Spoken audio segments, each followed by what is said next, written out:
ये इसकी सेटिंग आपने कम ज़्यादा करनी है, लेफ्ट राइट और बटनों भी कर सकती हैं। ठीक है, इनर शेडो बहुत मज़े का ऑप्शन है, आप इसको यूज़ करेंगे ना तो बहुत मज़ा आएगा आपको। ये देखिए आप कलर मैनेजमेंट है ये, ठीक है, यहाँ पे आप कलर मैनेजमेंट आप कर सकते हैं, आप कलर किस तरह का रखना चाहते हैं। तो इसे एडिट कर लेता हूँ, जस्ट एक नाम लेने देता हूँ ताकि आपको डीपली अच्छे से समझ आए। ठीक है, इनर शेडो, इनर शेडो बहुत ही खूबसूरत आपके डिज़ाइन को कर देता है। ठीक है, ये देखिए आप सिंपली, ये मैंने ज़्यादातर चीज़ें इस्तेमाल की हैं जस्ट आपको जो है वो समझाने के लिए। आप सिंपली जो है वो अच्छे से कर सकते हैं वर्क, शेडो वगैरह कम करके दीगर चीज़ें।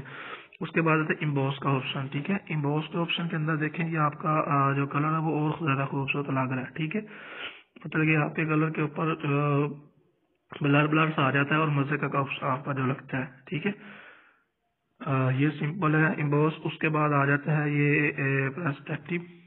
इसका क्या मतलब होता है, इसका मतलब समझाने के लिए मैं आपको सिंपली एक तस्वीर ले आता हूँ इधर से गैलरी से।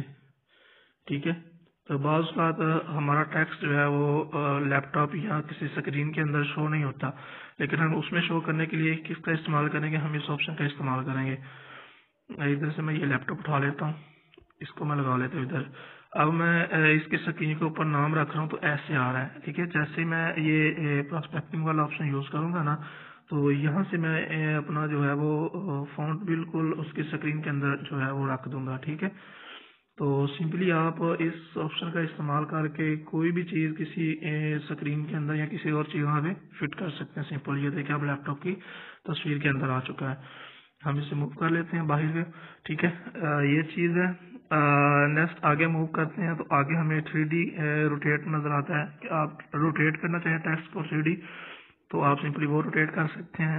3D शेडो आ जाता है, अगर आप शेडो देना चाहते हैं देखें इसका शेडो कम ज़्यादा आप कर सकते हैं, इसकी कैपेसिटी ब्लरनेस इसकी है। उसके बाद ये आप कर सकते हैं ज़्यादा। ठीक है, ये चीज़ है। उसके बाद आता है ये रिफ्लेक्शन। रिफ्लेक्शन का मतलब होता है ये आपके टेक्स्ट के नीचे जो है ये एक वो छोड़ देता है साया सा। ठीक है, जैसे आपके ऊपर टेक्स्ट होता है यही नीचे टेक्स्ट हो जाता है। तो सिंपल ये टूल्स तो आपने याद रखनी है। 3D के अंदर हमें कौन कौन सी चीज़ें विजिबल होती हैं, ठीक है, कैसे कैसे होती हैं, ये सारी चीज़ें आपने जो है वो डीपली आज देखनी है कि कहाँ से कौन सी चेंजिंग होती है।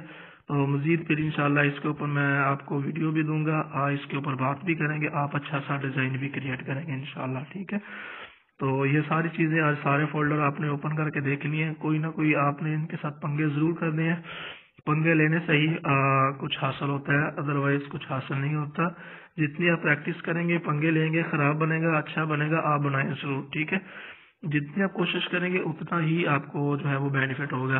तो आज के लेसन में जस्ट इतना ही, इंशाल्लाह कल इस ऑप्शन के ऊपर बात करेंगे। ये जो तीसरा ऑप्शन है बहुत ही इंटरेस्टिंग ऑप्शन है, बहुत मजा आएगा इस ऑप्शन के अंदर आपको। कल इंशाल्लाह और अमेजिंग चीजें आपके सामने मैं शेयर करूंगा।